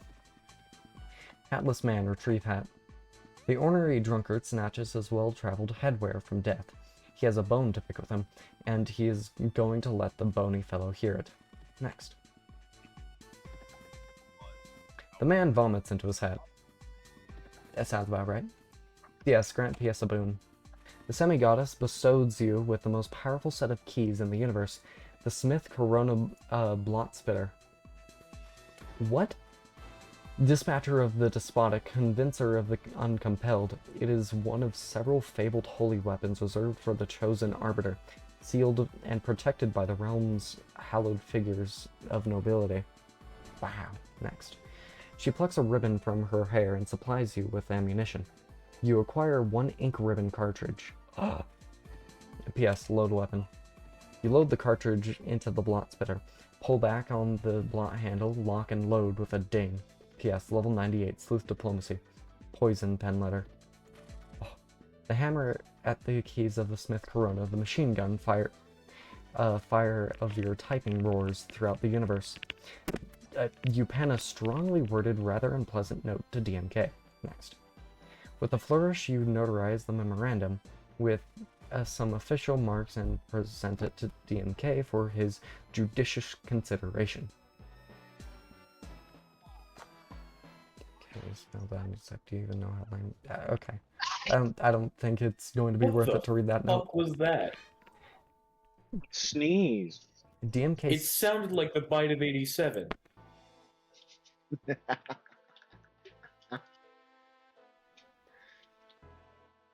What's so funny about that? What do you mean? No. What's so funny about that? No. DMK's sick burn meter suffers a critical spike. Next. You load this, the scathing doctrine into the weapons cartridge. P.S. Level 99, Sleuth Diplomacy. Tax Proboscum.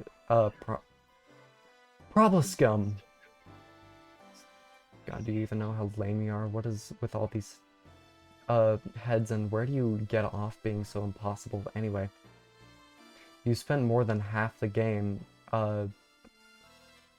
we spent more than half the game fighting you. If ugly retards were turds, you would be the only one that smells the worst. Problem, Sleuth. Jack Ugly. DMK, so stupid. Moron. P.S. Level 99, Sleuth Diplomacy. Pax Proboscum.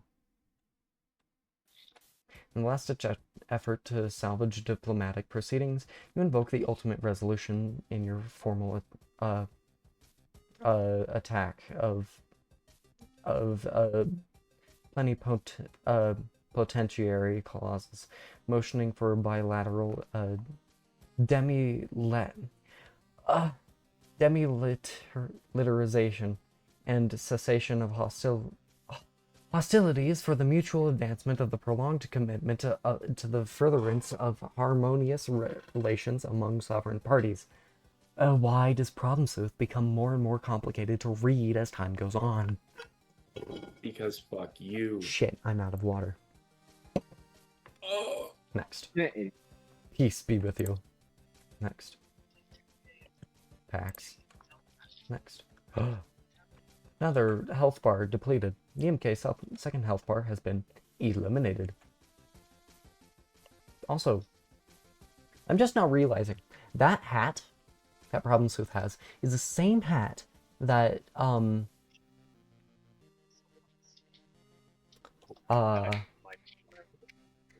what is it? John Egbert's father has.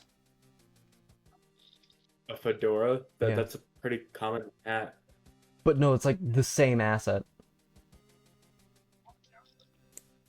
I think. I'm pretty sure. BHMK, Titan drawstrings. Not again. Seeing your precious black hole dwindling, you give your What brazier the drawstrings fuck? another stiff tug. Your mass now stands multiplied by a factor of a whopping Google. A Google? Oh god. Your mass exceeds that of the entire universe.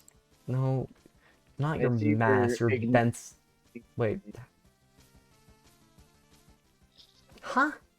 How's he increasing? I don't understand this. Next. BHMK now occupies the center of the supermassive black hole. Didn't he already? I thought he already did. DMK, ladder to hell. Sensing his impending demise, DMK grows a few extra health meters.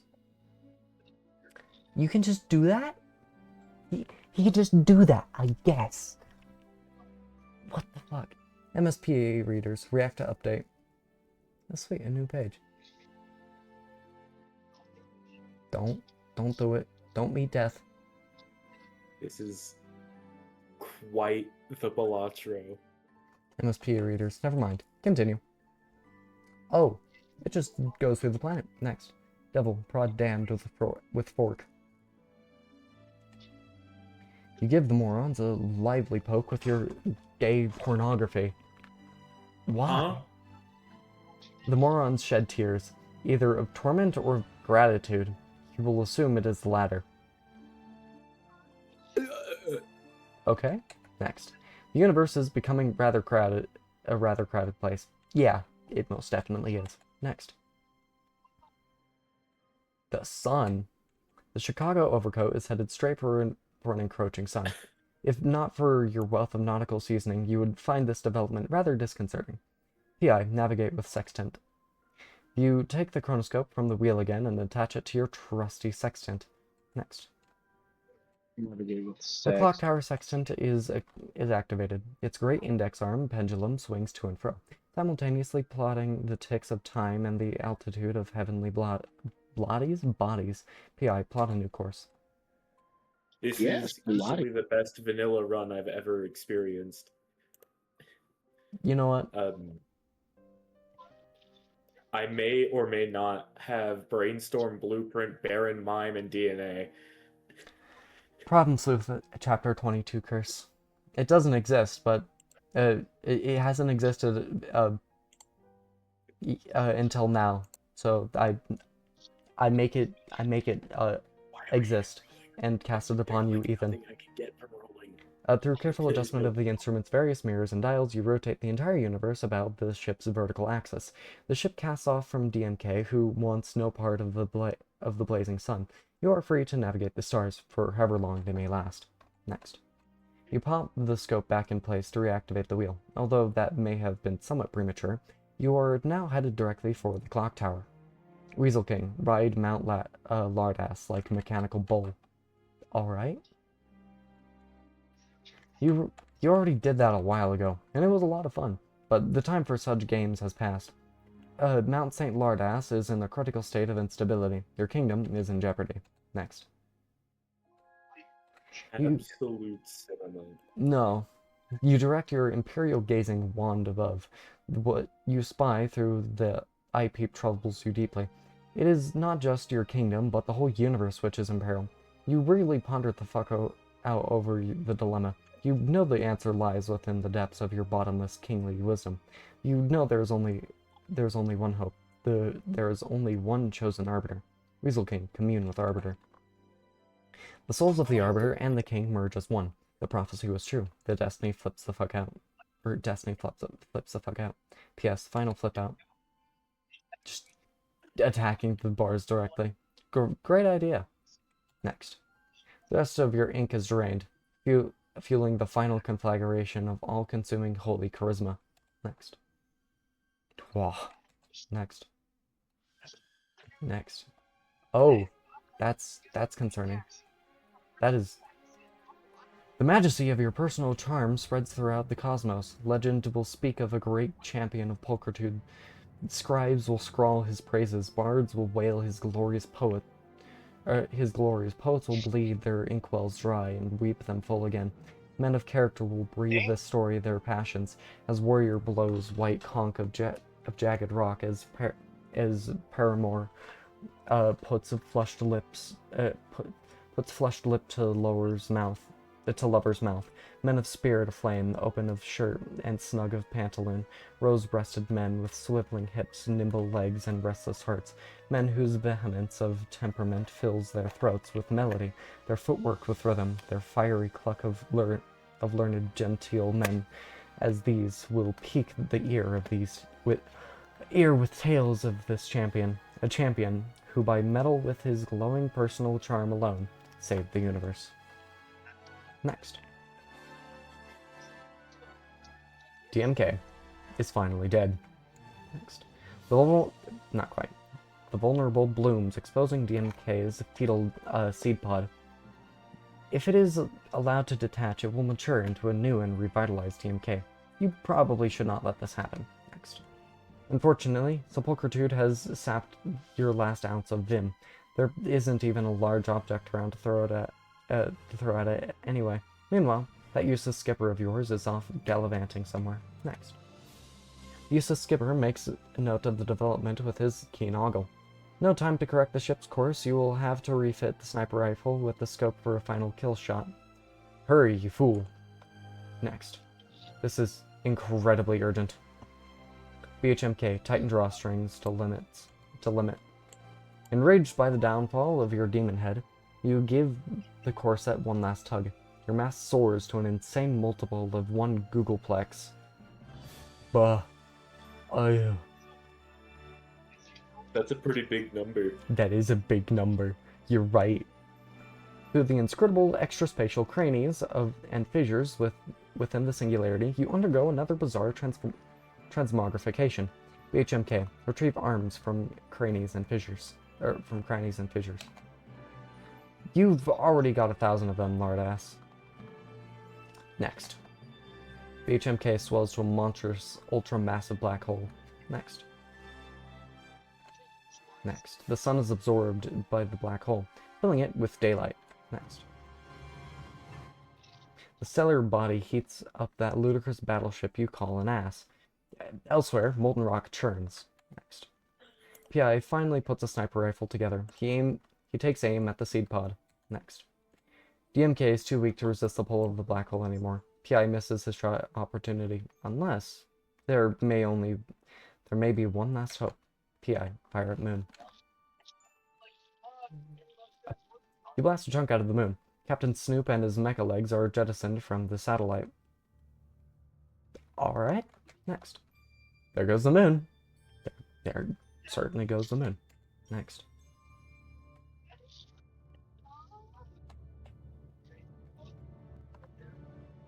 Next.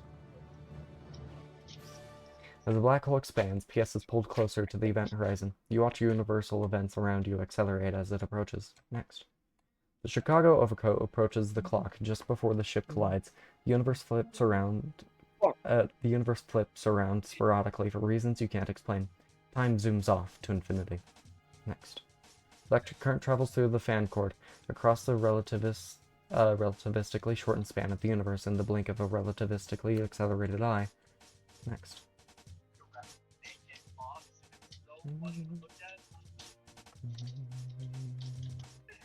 It reaches the ham needle, loops through it, and doubles back across the universe, lickety-split.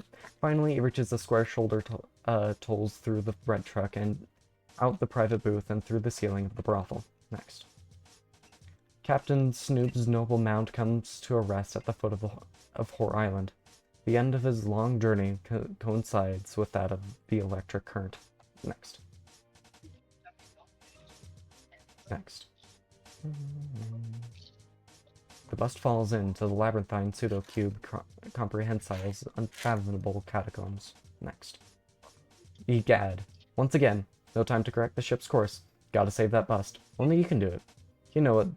You know that cube inside and out. Literally. PI, steer universe. You pop the scope back in the wheel and steer like man possessed. You mature the ultimate steer tech chauffeur's reckoning. A man, a wheel, a dream. The universe flips around sporadically for reasons which are now plainly evident. Next. Next. PS is pulled into the event horizon. Next. The Snoop emerges unscathed. The cube has been bested once and for all. It vanishes.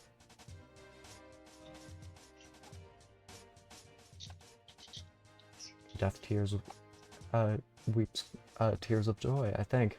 You may be a winner for now, but your triumph looks to be short-lived. Yes, aggress seed pod. You order your army of angels/anti-angels to finish off the foul demon head. They swarm to your command. DMK, defensive glower. Defend the seed pod at all costs. Back, ye wenches. Next. The Demi-Monde Semi-Goddess has been slain. P.I. Flip wheel one last time. You turn the universe, redirecting the bus toward the underside of the black hole. Next. Captain Snoop is pulled in. Next. The angelic army has been all but exterminated. A preoccupied DMK does not notice the Trojan bust advancing. Next. The bust explodes on impact. The candy inside remains sugary. Death. Reigns sugary death on the fetal seed pod. Next. DMK's supply of pep gold is almost completely wiped out. But alas, there's just one little bit left. Next. It is time to make the ultimate sacrifice. You finally part with the precious cargo. Next.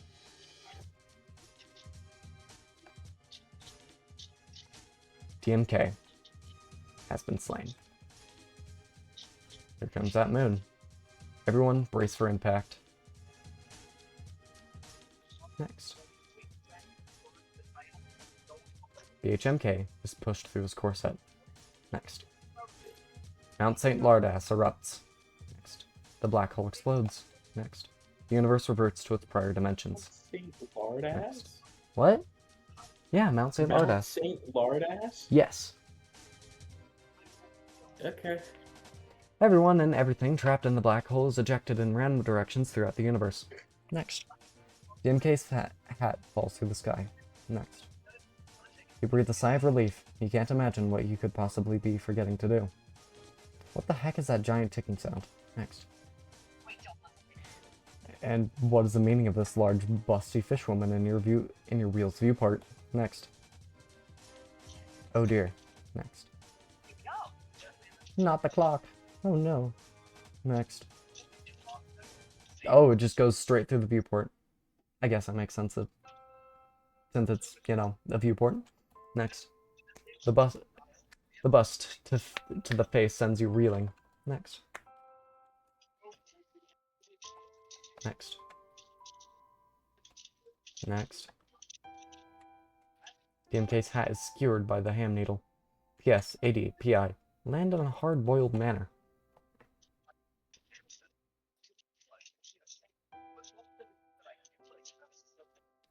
Poses as a team, cause shit just... Oh! He is skewered. Next. MK rides the ham needle like a giant deadly needle. Lobster Kingpin has been slain. He drops the Megaton key. 80. Get Megaton key. Picking up the ludicrously heavy key is no sweat for the strongest man in the world. You stash it in your inventory. Next. Hysterical Dame and Nervous Broad ride in an automobile which some grateful whores were kind enough to supply. Nice. P.S. AD. P.I. Victory Dance.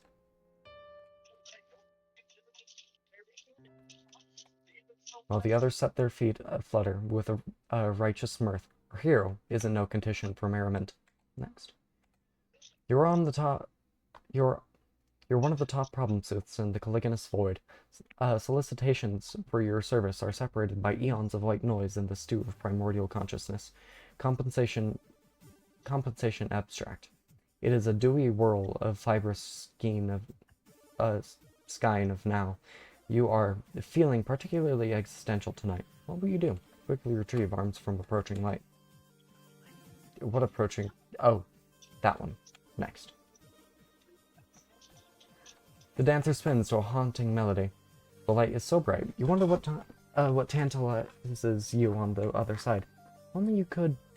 Next. Wait, don't go. Next. You breathe a deep sigh, resigned to the dark veil settling over your reality. Existing was fun while it lasted. Next. Smack. Next. What is the meaning of this moist feeling on your cheek? What mad torment do the gods have in store for you next? Next. As you awake, I think. Next. Are your eyes deceiving you? Is she slipping away? Was it all a dream? Next. No, it wasn't a dream. Quit bumping gums, you needle-nosed loon. Now, prop your lazy bones on those getaway sticks and shake a leg, mister. Everyone get in the flavor or the strips for biscuits, see? What? I understood none of that. Next. Yeah. Everyone, get in Flivver. Next. Next.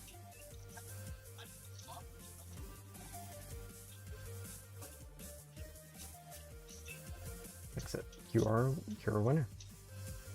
Thanks for playing. Problem Sleuth end credits. Animation, Andrew. Level design, Andrew. Character design, Andrew. 3D rendering, Andrew. Product manager, Andrew. Art direction, Andrew. Finance consultant, Andrew. Audio designer, Andrew. Story, you. The viewers. This is some silly Epilogue. shit. Next. Next.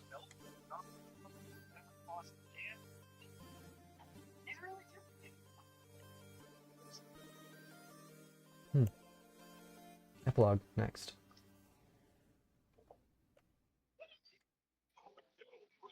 Next. Next. Next.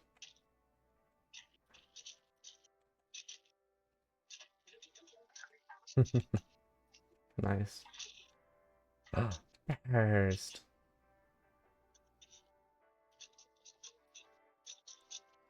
Old-time guild of distinguished men.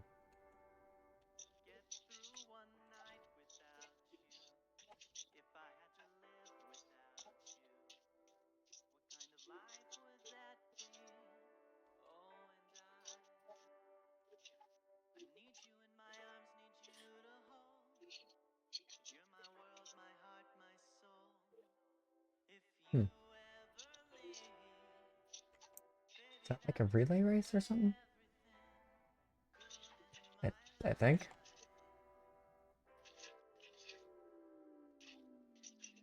A weird relay race.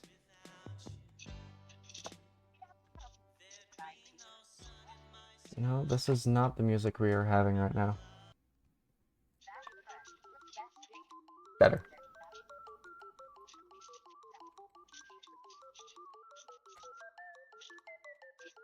What? Okay, I guess she's still alive?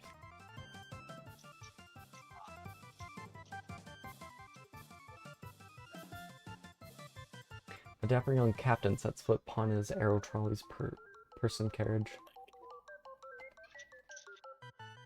Time to bust this Cody y'all in a hot second. I'll be hitting them switches and getting this bitch and pumping and jumping. So screw your shit on tight and enjoy the flight. Enjoying a movie. Where is this? Ah! Normal number of kings to have, I think. Oh, I remember those from earlier. All those items.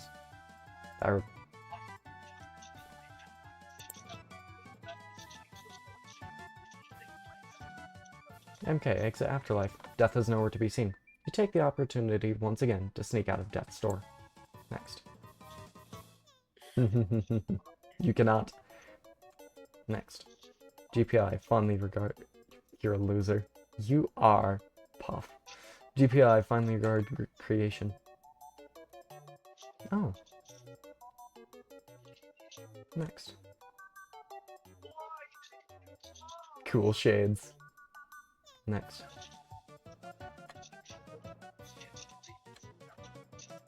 Next. Next. Next. Next. Rain. Another balmy summer evening. The city rolls these nights like loaded dice. It's tough for a flat-foot to make it in a town like this. Some towns are built loose and stiff, and a stiff breeze of upset blows through. But these bricks are stiff-knit, built like a dam, chippewa birch bark canoe. Not much daylight seeps through. See? Gumshoe asks questions, and questions upset. It's like some shawless dame frostbite in winter. Dame frostbite? Dame frostbite in winter. Too proud to take your coat for some damn reason. You know how dames are. The city turns her cold shoulder to a type of to a type of fella that's all there is to it. But a steak dinner don't pay for itself if you catch my drift. The streets won't bang on your office glass and ask for placation. The streets ease themselves, but a type of fella knows better than to just step aside. A man finds space between the city's greased wheels of upkeep, and when the time spins along, it sees. Yeah, it sees where feet filling shoes on just that slab of rock. A man waits and listens. Every place a placation. The alleyway spike of a bottle breaking. Some tipsy beggar tithes to gravity. Razor jewels shimmering on oil-slick asphalt. The wail of a baby 3/4 up. Ink is blotted before pact of appeasement. Sealed hot formula dabbed on mother's wrist, and the shrill of complaint of a phone. Ain't no one can say a man wasn't filling shoes here. Answer phone. You pick up the phone, and to no surprise, it is some dame yakking about something. It's always the same with dames, always roped in a fix to some John with busy meat hooks and a spell of bad habits. It makes a man reach for his flask just thinking about it. Miss, if you'll just settle down, Toots, listen, I can barely understand a word you're... Sweetheart, I can't make heads or tails of... Hang up. The woman was clearly hysterical. That doesn't matter what she had to say, though. A hard-boiled lug like you has seen enough weepy lamps and spoiled makeup jobs to know what the matter is. What the matter is there's a problem, and you'll be damned if you weren't gonna be the fellas to sleuth it. There's one thing left to do now. Pose as a team. The world is real. The end. Where does this take us? Would you like to play another game?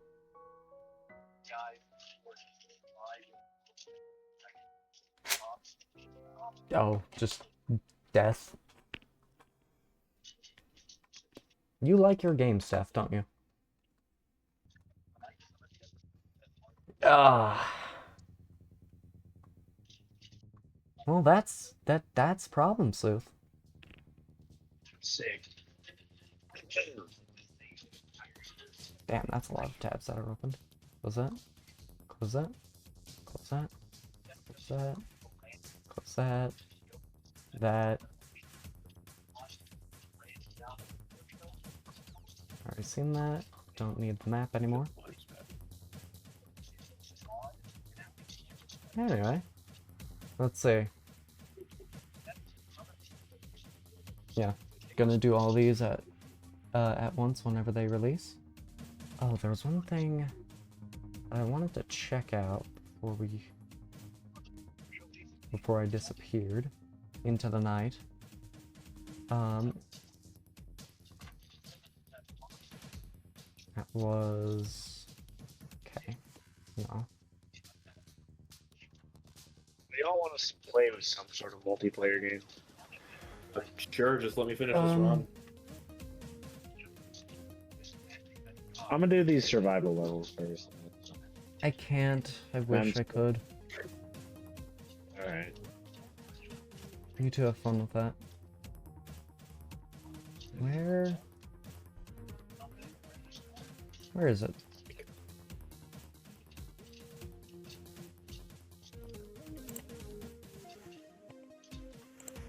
I'm looking for a specific banner down here.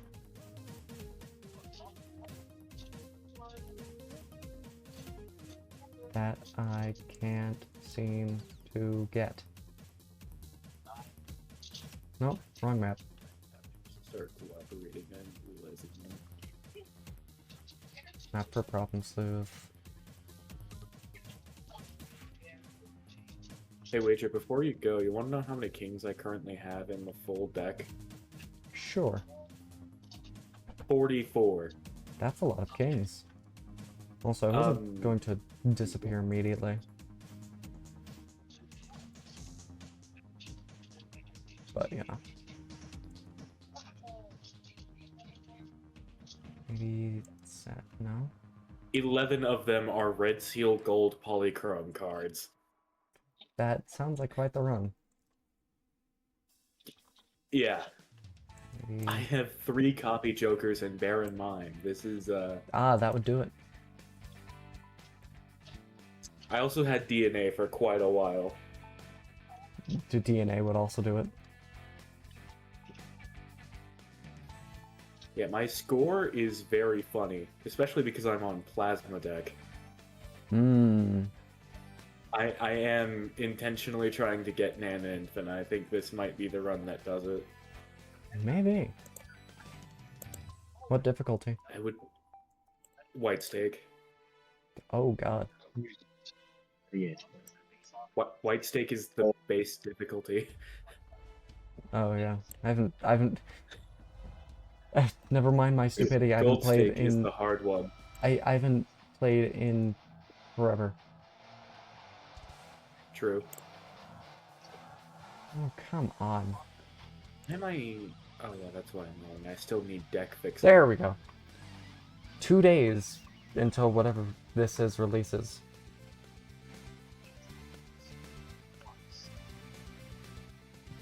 "30 seconds, 26 minutes, 0 hours, and 2 days until something happens." Seed flap. And an email right here. And if you email and if you send an email to this, you may get various responses. I don't think I've gotten any responses from the 2 emails that I've sent. I don't think so, anyway. I have seen some responses on Reddit. Let's see.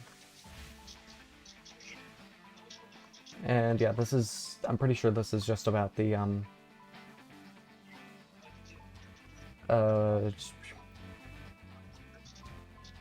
the one, Homestuck game series. No. Well, what was it called?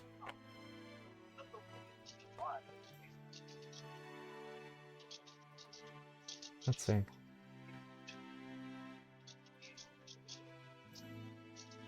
It was... Yes, view page.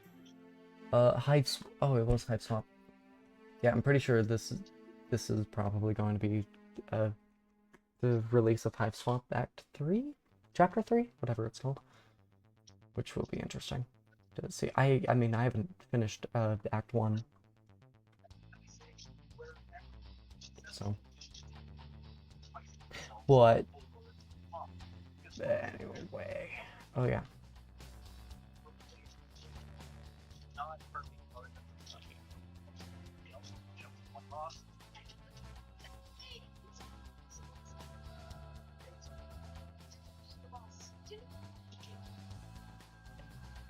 Jesus, I'm already up to anti-16.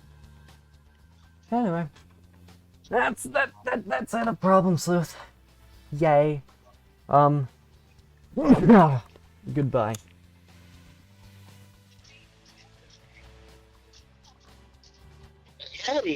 Yeti, what are you doing here? Yeah, he just is. My bad, bro.